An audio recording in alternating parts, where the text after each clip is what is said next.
ចាឥឡូវខ្ញុំចាក់តាល្មមនៅអូខេល្មមហើយចឹងខ្ញុំដាក់ការកាត់ណាដែលយើងស្រស់អមេនឹងចូល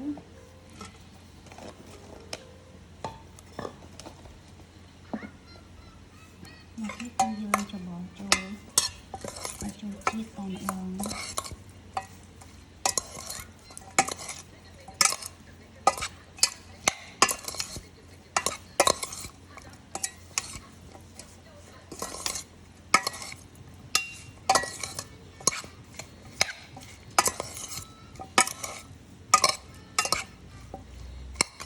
ចាឥឡូវនេះគឺខ្ញុំសុំស្រូបម្ដងទៀត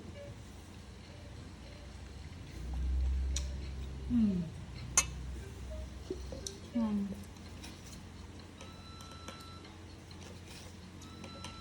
ឥឡូវខ្ញុំសុំថែមមួយចិត្តអំបិលចិត្តហើយយើងសាប់តិចទៅបងប្អូន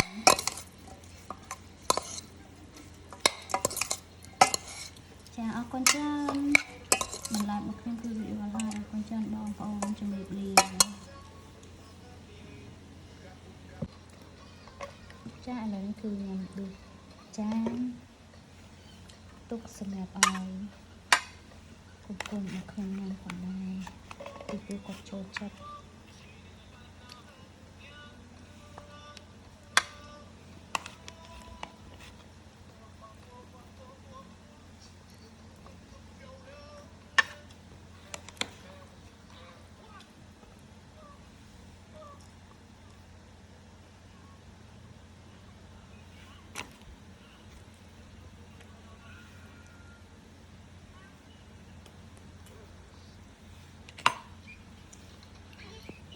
ចាអរគុណច្រើនជំរាបលា